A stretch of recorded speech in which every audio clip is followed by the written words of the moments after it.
Hello, everybody, and welcome into this week's program. Our guest today is the director, the public safety chief of the University of Tennessee at Martin, Mike O'Neill, who's with us today. And I'm really pleased to have him in our studio because he has a very interesting background, but more importantly, he has a passion to be the very best at what he does. And Chief, as how I'm going to address you for the rest of the day, if you're okay with that, sir. That sounds good. Thank you. I'm just really happy to have the opportunity to let people know who you are. I think a lot of us have seen you, but we didn't know what you were doing and who you are.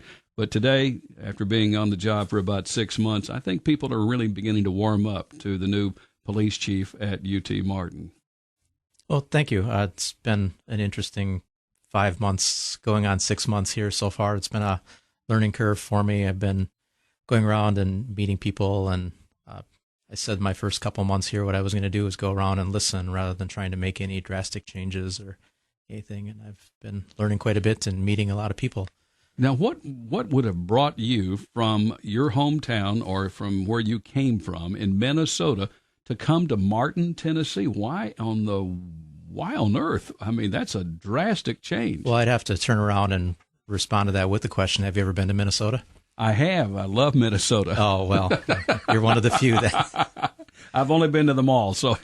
No, I spent 28 years working in law enforcement up there, and I love my job, but I was coming up on an opportunity where I could retire from the sheriff's office, but I wasn't ready to retire. I wanted to stay in law enforcement and do something else, and I wanted to get out of Minnesota because I don't mind snow, I don't mind cold, I just don't like 6 months of snow and cold. So I was looking for some opportunity elsewhere other than Minnesota. I've always been a big fan of the Kentucky, Tennessee area.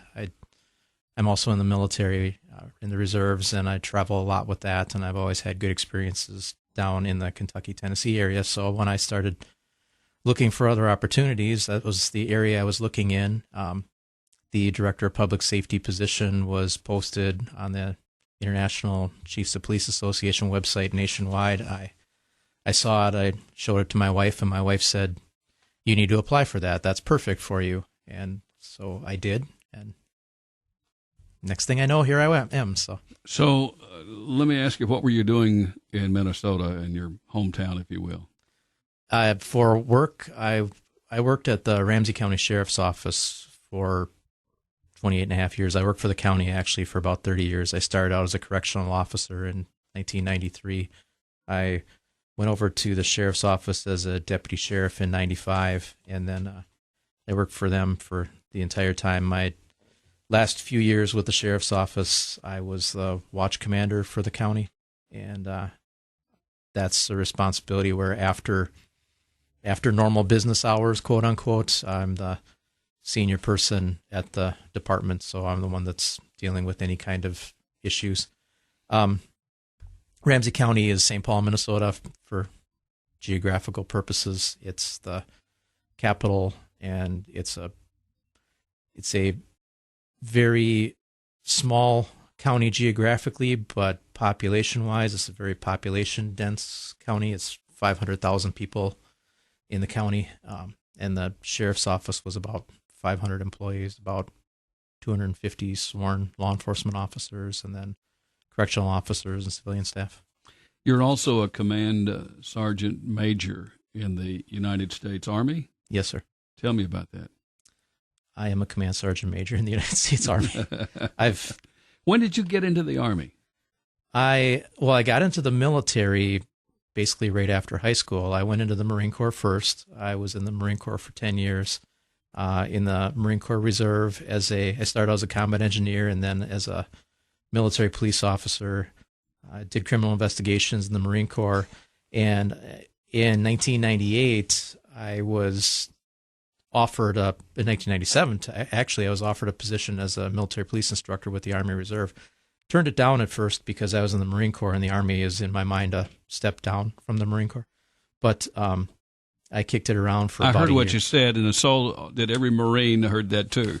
Yeah, once a Marine, always a Marine. I just spent the last 26 years wearing an Army uniform, but still feeling that I was a Marine. But my father was. I just go ahead. My father was a Marine, and you had mentioned how yours was in Korea, and mine was in World War II in Korea as well.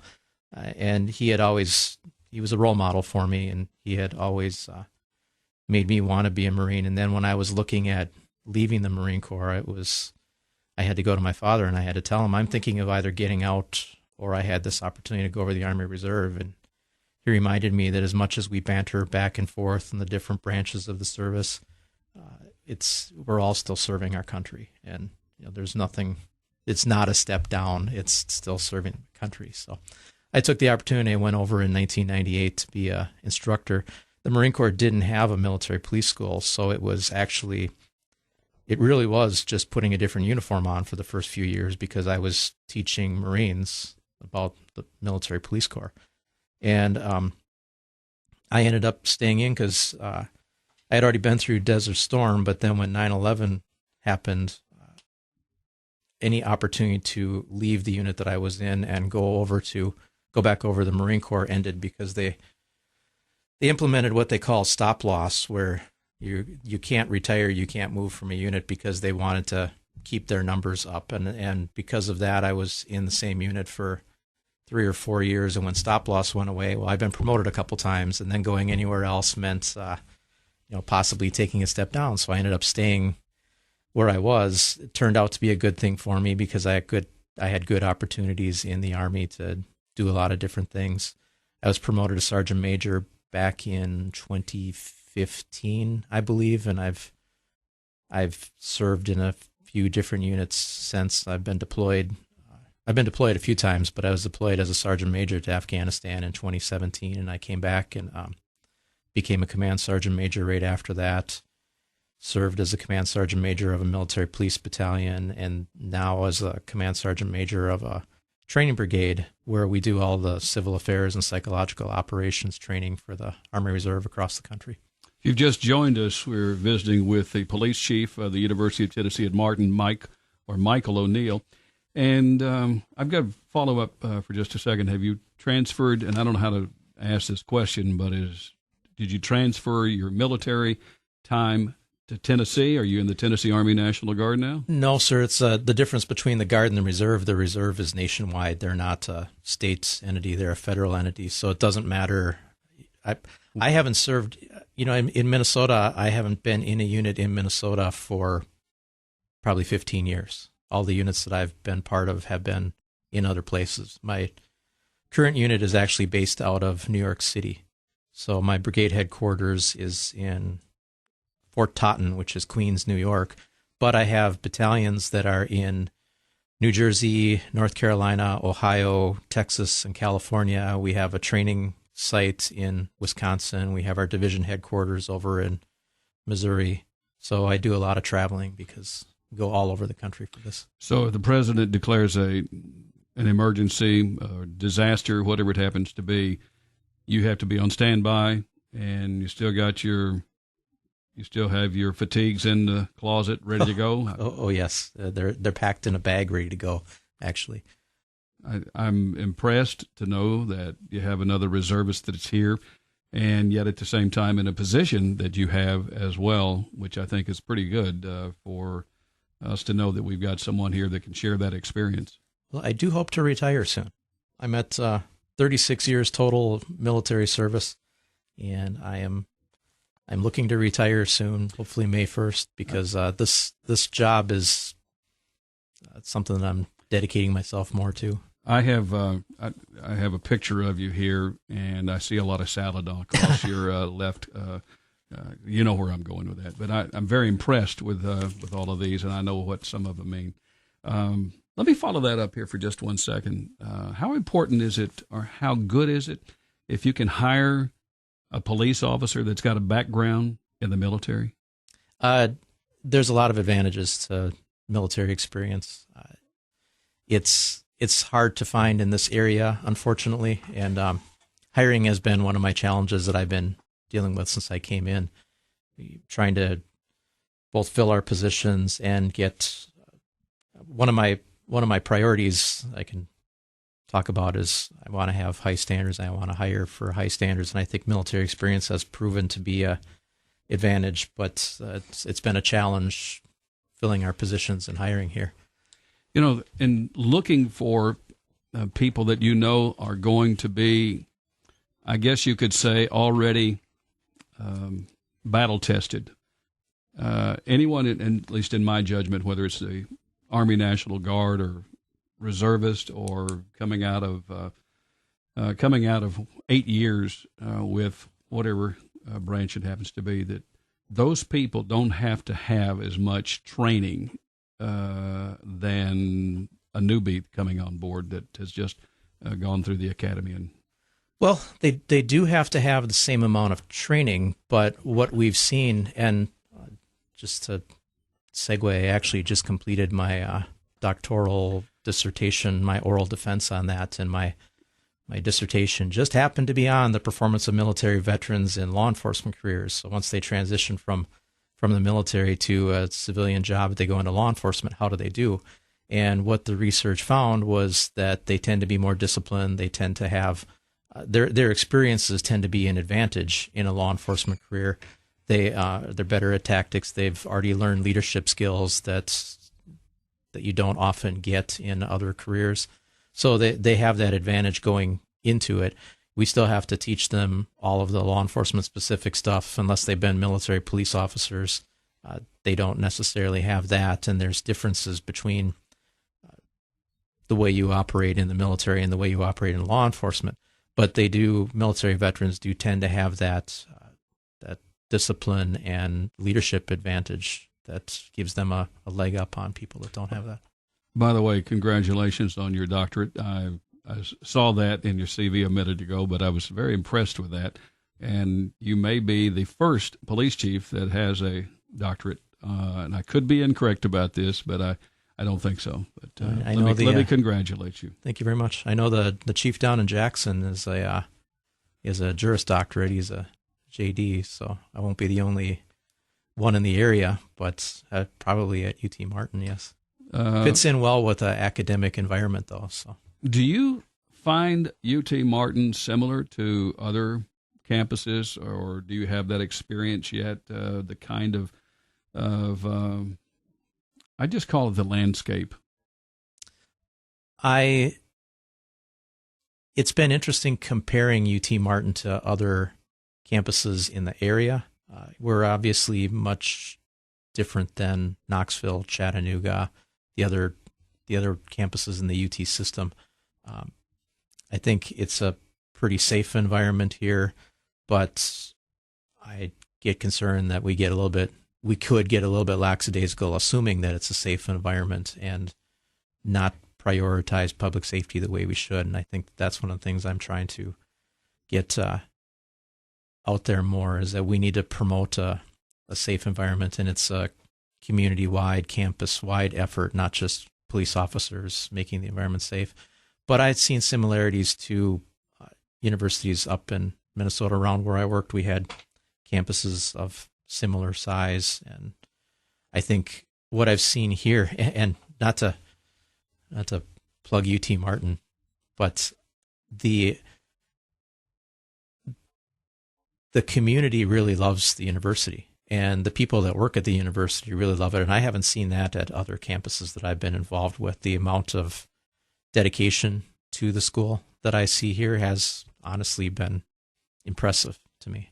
The thing, Chief, that I have learned is that you cannot get too soft. You've got to maintain the integrity of the job every day. You never know when shots are going to be fired. You never know when there's going to be an accident. You never know when there's going to be, heaven forbid, a fight, or for that fact, maybe even a riot or a large gathering of people who maybe don't like politics one way or the other. Mm-hmm. Yeah, absolutely. I think that's where, with the campus police, we need a pretty special breed of person as a police officer there, because we need to have officers that are good with working with people, that can empathize with students when students are having issues. Well, I mean, one of the biggest things that our officers deal with is welfare checks on students, and you have to be able to work with the campus, work with the students, understand people, be empathetic, but at the same time, you need to be tactically and technically proficient, because if there's a critical incident on campus, whether everybody is always thinking about active shooter incidents, but that's just one possible thing that could happen. But you have to have officers that are well trained and able to respond. Well, I don't think people realize that when we have a football game here and we got a full house, let's just say whoever it happens to be has brought their crowd, you have to have eyes on everything. And yes. I don't know how else to say it, because most of the time when people see the university police, they see the patrol officers who are telling you, okay, which way to come into the parking lot, sure, or which way not to go. I mean, that's, and then at the same time, you've got eyes on 5,000 people or 7,000 people that may have shown up for a UT Martin football game on a Saturday afternoon. Absolutely. We, as I was saying, hiring people has been one of my priorities, because we're trying to get our staffing up to where it should be. And one of the things we implemented is to start hiring part-time, bringing officers from other agencies to help us out on both on filling some of our shifts when we need it and on big events, so that we have that bigger presence when we have big football games, events here on campus. Let me go back here to something else. And by the way, if you just tuned in, the Chief of Police at the University of Tennessee at Martin, Dr. Mike O'Neill. You don't mind me using that either, do you? You'd prefer Chief, maybe? As I said, you can call me whatever you want to. I've been called every name in the book over the course of my career. So, Are you telling me right now that you need people? You need help? You need men and women that want to be? Oh, absolutely. So why do we have a problem with that in society right now? Yeah, I think it is something that's not specific to the university. It's nationwide. Law enforcement has lost its appeal as a career for a lot of the modern generation. Tell me about that. Anecdotally, for example, when I started in law enforcement, I applied for the job at the sheriff's office. The requirements up in Minnesota were that you already had to have a college degree. You already had to go through a skills program, which is equivalent to the academy here in Tennessee, the state academy. You had to take the post test, which is a licensing exam, and then you were eligible to be licensed. And I competed with 500 people for a handful of jobs up there at the sheriff's office. Nowadays, you have 5 or 6 applicants instead of 500. And, there's been a degradation of the reputation of law enforcement over the last 20 years. And with the incidents coming from the Minneapolis-St. Paul area, we had George Floyd, and there's a lot has dropped the reputation, it's dropped the appeal of working in law enforcement. And the bottom line is, a lot of people look at it, and why would I want to go work in law enforcement when I can go work, at Stanley or Tyson around here for the same or more money and have less responsibility. So it's hard to recruit, and there's still people that have a desire to serve, that want to be part of their community and serve their community, that go into law enforcement, and those are the people that we look for. But it's a dwindling pool. I'm going to give you a name that I know you're very familiar with. When I started school here at the campus of the University of Tennessee at Martin in 1972, Ted Council was the police chief. And I know he still helps or does certain things for. When you have that kind of person with that kind of knowledge, all I can say is you are very fortunate, and to anyone who succeeded him. And I was thinking about Scott Robbins, who's been chief, and of course Monty Ballou, and you talked about Jerry Garcia, and we got Mr. Hatler. I mean, we've had a lot of people that have been taught, so to speak, or been advised, or been advisor to these people along the way. Yes. We know him as Teddy, by the way. Speaking of Ted, it's still a great resource that Ted is there. He works part-time now, but having a former chief with 55 years at the university, and every Monday and Tuesday, he calls it Monday and Friday, because Tuesday is his Friday, but he's there. He still works in a office here at the police department, and having a person like him there has been a wonderful asset. He'll take you hunting or fishing or anything. Ted Council is well respected here on this campus and in this community, and matter of fact, of this region for that fact. Let me ask you about your personnel. And if you've just joined us again, we're talking with Mike O'Neill. He is the chief of police here at the University of Tennessee at Martin. Who is your number two? If you're not in town, if you're out? Well, I have 3 lieutenants. I don't have a number 2 specifically. We have Jerry, as you mentioned. Jerry is one of our lieutenants, and he served as the interim chief before I got here. Jerry Garcia, so the folks know. Jerry Garcia. Yeah. And we have 2 other lieutenants, Chad Worley, who's been also with the university for a long time. And we just brought over Lieutenant Derek Odell, who came from Union City. He was a lieutenant over at Union City, which, talking about the recruiting thing, is Derek is also a great asset for me. He's done wonderful things since he got there. But this is what it ends up being, is that police departments, law enforcement agencies are kind of robbing each other because of the difficulty in getting new people into law enforcement. We're hiring people away from each other, and it's just playing a shell game of going from one agency to another. He's not the case there. He wanted to come over and work at the university. I think he's going to be here hopefully for the rest of his career. He's got a son who's going to be going to the university as a student as well. So he's, as I said, the people that are so vested in the university, he's one of them. But that's been kind of one of our things, is that we've been getting people from other departments.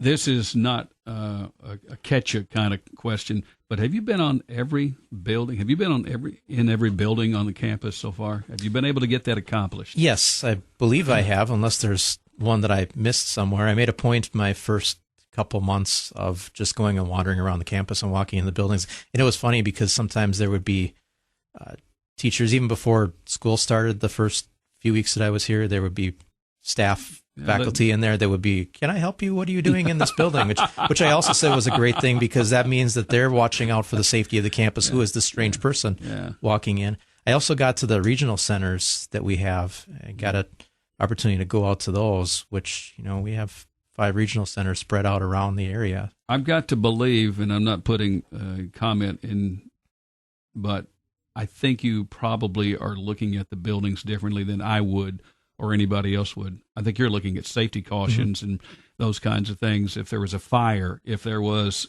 an event, we'll just use it that word, you got to know where people are going to be able to get in, get out, and what's the safest way to go in and get out. Right. And I'm looking at it from one perspective, again, from the security side of things, and where we have cameras, where we don't have cameras, blind spots, so that we can do something about that, emergency exits. People like Ted Council, who is our safety officer, are looking at, where do we have fire extinguishers? Are they all working? Where do we have defibrillators, AEDs? Are they all working? So that's a nice combination, that we're covering both the environmental safety side of things and the security side of things from within. You have a weapon. Do you wear it? Yes. Do all of your officers wear their uniforms, and or they have special uniforms? All of our officers, other than me, are typically in uniform every day. Mm-hmm. You want the presence. You want them to know. I'm talking about students, that we do have people here to take care of us in the event of an event. Yes, I want that presence, and that's one of the things that I voiced when I first came here, is I want them to be out there and visible as much as possible, and also to be out there so that they can develop relations with the staff and faculty and students, be accessible, have people able to come up to them and talk to them, ask them questions. So that's one of the things. I think one of my priorities has been to improve partnerships, both within the university and with the community outside, and that's one of the things I've expressed to my officers, is be out there and be accessible to have people talk to them. Tell me about your relationship with the Chancellor, Yancey Freeman. I think wonderful things about the new chancellor. I don't report directly to him. I report to Vice Chancellor, but Chancellor Freeman has been incredibly supportive. He's been a wonderful person to talk to and lean on. And he came in the week after I did, so I told him when I first saw him that I'm happy to not be the new guy on campus anymore, because he took over and he was the new guy on campus after my first week here. What's a day look like every day for you? Meetings and meetings and meetings. It was a lot more than I expected it to be. And what in the world would you have to be meeting so much for? Well, I think that's part of the partnership and relationships that I was talking about. Working a lot with the staff, because we have student care and conduct that, not everybody that we encounter that has a problem needs to go to jail over it. So, we work with them to make sure that students are getting the help they need. Talking to, with the city and the county, because I just recently met with them as far as looking at if there's a way we can revamp our dispatch process. I've been trying to improve our relationship. We have a criminal justice program at the university. So we have both a pool of potential candidates for officers, employees, and, we also want to be part of that teaching of our young students coming in here and learning about criminal justice. So meeting with them and talking with them about working more closely together. I'm going to be teaching one of the classes in the criminal justice program, well, starting today, because school started today. If you go to the campus, you will see a lot of students now walking around, because it was pretty quiet here the last few weeks, but school has started back up. So 1 year from now, when we do another program like this, if not sooner, what would you like to see that you've been able to get accomplished?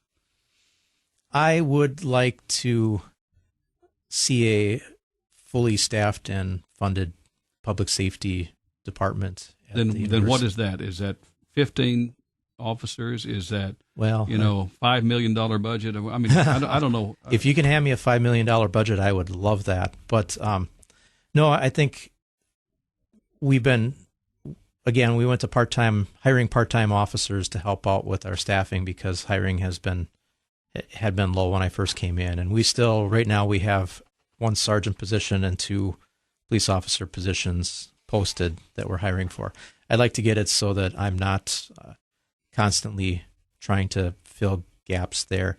There's a lot of things that the university has been incredibly supportive, but there's still a lot of things that need to get modernized that I am trying to do, such as our dispatch.